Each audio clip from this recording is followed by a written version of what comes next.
Hey everybody, and welcome back to the channel. Welcome back to the Culinary Wheel Challenge. I am excited to do our weekly video. I had a super long week with exams, so honestly I'm really down to just go cooking.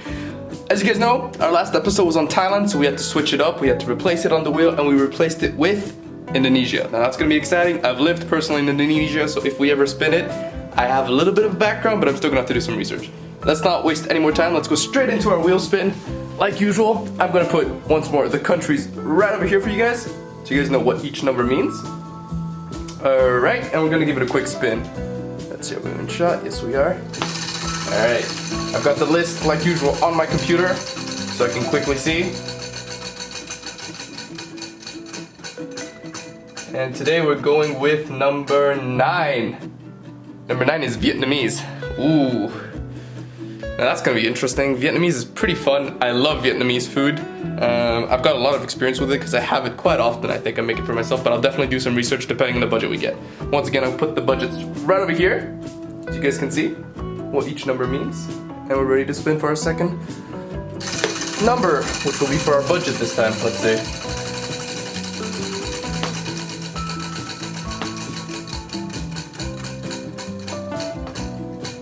Number 11. $15. Alright, $15 with Vietnam. We're gonna do our best. I'm gonna do some research to see if I want to do something a little more different, because as you guys know, on my channel I have a video on how to make spring rolls, so I don't necessarily maybe want to do that. I don't want to do spring rolls again. I might make a pho or something different. I don't know. I'll do some research and I'll get back to everybody. Alright everybody, we are back from the store. Today I went to TNT, so it's more of an Asian supermarket instead of the typical usual Whole Foods or Walmart, because I need to find very Asian specific flavors. Now, we're gonna be making a pho. So this you're gonna be needing a broth, correct? So we're gonna have to find like bone marrow and like bone legs and all that, like a lot of stuff that you won't typically find in Whole Foods. So I had to definitely go to like the Chinese supermarket to find that, and that's exactly what I got here. Secondly, we're also gonna be making a banh mi.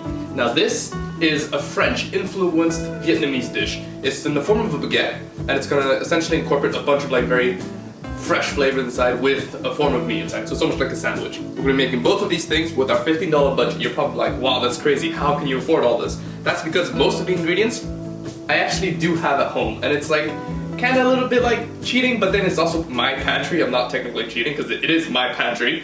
So therefore I'm like, most of my budget is definitely on the proteins itself, and that's how I was able to hopefully plan out 2 dishes. I will definitely be cutting on some parts of the meats and all that in order to make sure I'm under that budget.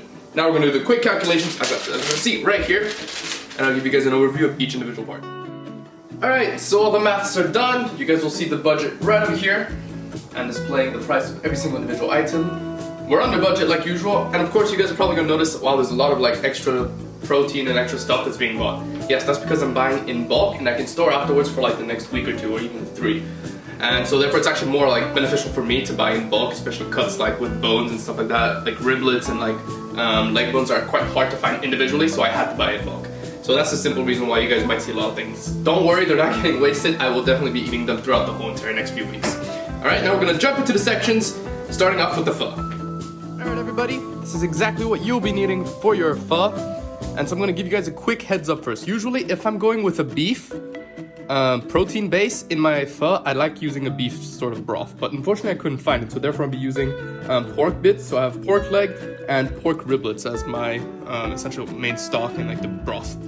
And then on the sides we have what? Basil, Thai basil right over here, mint, our spices and all that. We have cinnamon seeds, star anise, cardamom pods, and cloves. We also got fennel, our vermicelli, specific vermicelli banh pho. These are the specific ones you'll be needing, the specific thick noodles. We have lime, bean sprout, a whole onion, and a chili. And on the side over here we have our meatballs. I'm using frozen ones because simply they're actually pretty good. They're homemade and stored in the butcher section of TNT. Definitely would recommend. I got hoisin sauce, fish sauce, and brown sugar. So this is exactly what you'll be needing. I'll set up right over here all the specific breakdown of every single weighting and measurement so you guys know what to get. Alright everybody, so our first step of our broth is to get rid of all the impurities within our meat. So here I have all of our meat, so I got the 2 bones and the riblets in cold water, like completely cold water, and then you bring it up to boiling temperature. So I'm turning it up right now, so you guys can see. The moment this starts to boil, we're gonna give it 3 minutes. After 3 minutes, we're just gonna skim the top, and then we're gonna get rid of the water. So while our meat is currently boiling and heating up to the right temperature, we're gonna be quartering our onions and halving our ginger lengthwise. Now this, you're gonna need to broil it for about 15 minutes. Turn it maybe every 5 minutes to ensure that every single side is brown.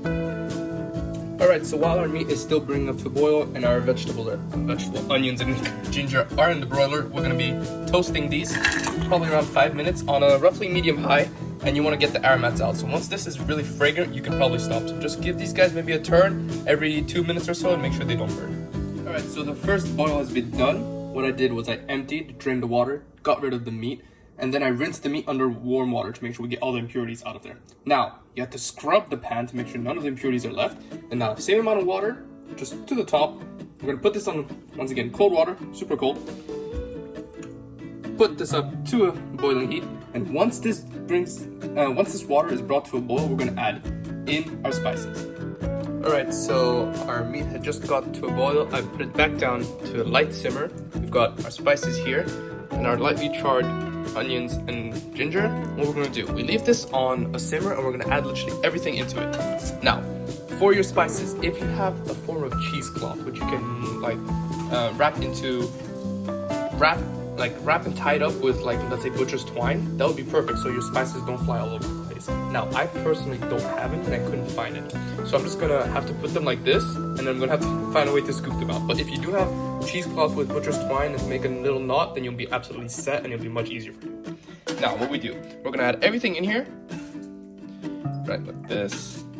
I've also added already the salt and the fish sauce. I'm gonna put in my spices, who have been lightly toasted, super fragrant, right in there, and then we're gonna grab a spoon and give this a nice initial mix. Now, what you want to do now is boil this for around 2.5 to 3 hours maybe, and every time, for example, you see this type of impurity, not really impurity, but like foam and all that coming to the surface, grab yourself a spoon and then simply put it into a bowl on the side.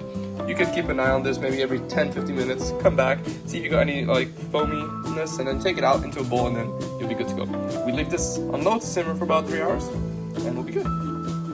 Alright guys, so it's been about 3 hours, and as you guys can see, it's reduced quite a bit. I've consistently removed the foam. It's been about 10 more minutes, so there's a bit more foam on the sides, but I've consistently removed the foam maybe every 10-15 minutes, and honestly, it smells really good and it tastes pretty good. So now we're just going to turn the heat off, and we're going to start preparing our banh mi whilst this just sits here for a little bit. And then right before we're about to serve, we might just crank it up a little bit to reheat it. Okay, so our next step for the banh mi is to simply soak our noodles in hot water for about 10 to 15 minutes. You can just leave them on the side, work on the rest of your ingredients for the banh mi, and then we're good to go.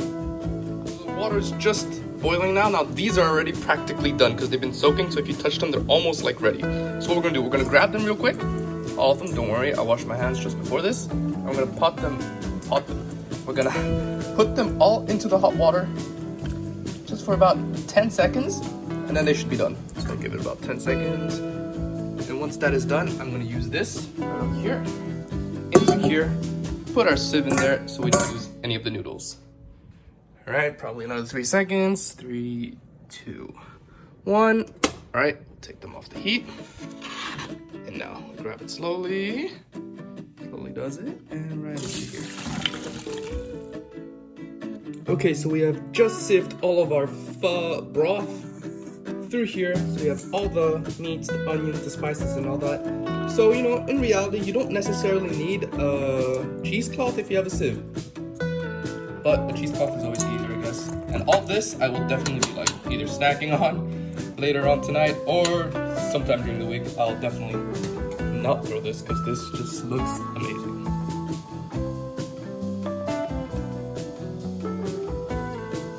Alright, now moving on to our banh mi. Now this is exactly what we will be needing. You'll be needing pork tenderloin. We're going to be making a marinade with this. So we're going to be using dark soy sauce, olive oil. The mayo is just for the condiments on the side. Fish sauce, salt, our baguette. We got carrots here just to create a bit of vibrancy and freshness. You could use daikon radishes as well, but I couldn't personally find them, so instead I'm going to replace it with a mix of cucumber. Not quite the right replacement, but I think I've seen these already in Vietnam when I visited, and they were also really good. We got our cilantro, red onion, about a quarter of red onion, and our garlic that we're going to have to mince. So we're going to quickly move on to exactly what your measurements are, right over here, for your banh mi, and then we're gonna make the marinade for the pork tenderloin. Okay, so we've got all of our ingredients in the mix right up here, our marinade. My mistake, there should not have been salt, there should have been pepper. I changed that by myself off camera, but it should be pepper. Obviously this is optional, if you don't like pepper, it's fine. We're simply gonna add this into our marinade and let this sit in the fridge for about an hour, and then we'll get back to it and it'll be ready to put on the grill. Alright guys, so our griddle is now heated. So we're all good. We're about at a medium high, so I went roughly 350 Fahrenheit in between, so maybe 375 even. Now, we do not need to really add any form of oil, because remember in our marinade there was quite a bit of olive oil. So I'm simply gonna grab these, and we're gonna have this plate on the side, essentially just for later on, once we need to leave our tenderloins to rest. So just put them on the griddle. This will take roughly 8 to 10 minutes. Just keep an eye on them, keep turning them in case they burn. Just make sure they don't. So we get a nice diagonal here. Twist it out a little bit, and right there. Now we just give it 8 minutes. Alright, so our tenderloins are just about done. As you guys can see, they're starting to get a bit of a char on it. So we're just gonna take them off the heat. It's been about 8 to 10 minutes. Ooh. Put them into the plate on the side here. Let them rest for about 10-15 minutes. Now you can put these guys in a little bit of aluminum foil if you want to keep them like the temperature warm. But luckily my pho is just about done, so we don't need to wait too long.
Alright everybody, coming down to the tasting, my favorite part of the whole entire challenge, and honestly, I am really happy with how everything came out.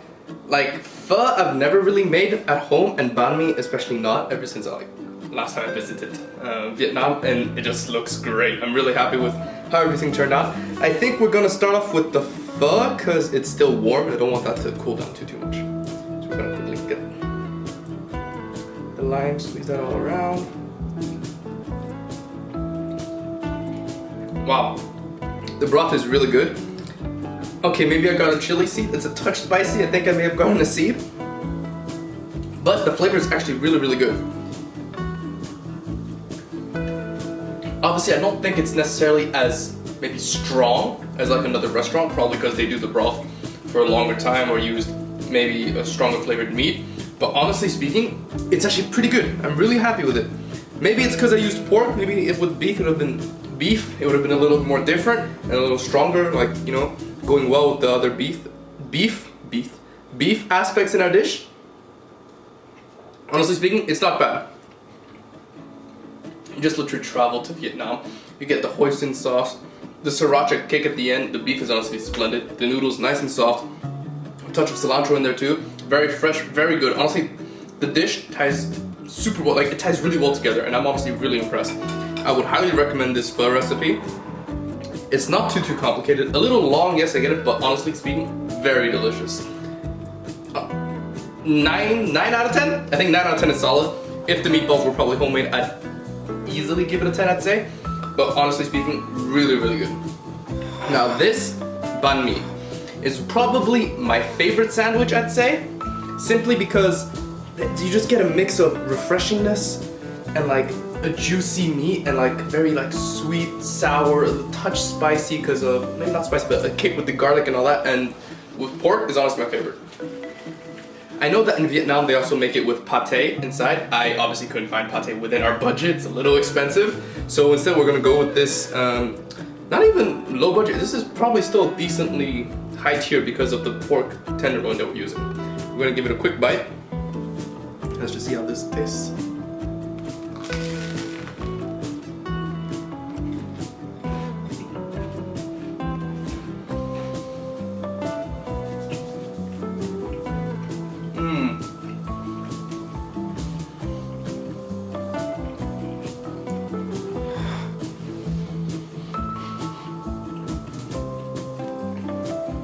Now the recipe I followed obviously said use pate or mayo.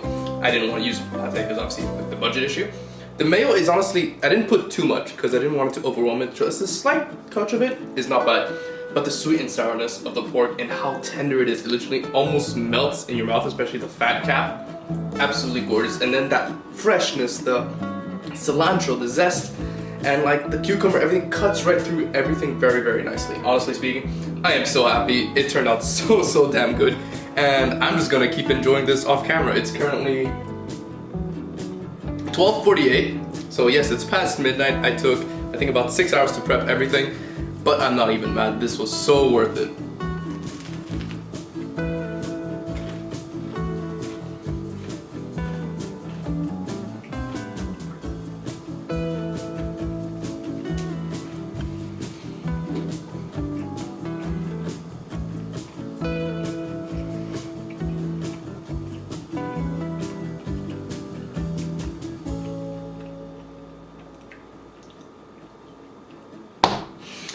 But that's it, guys.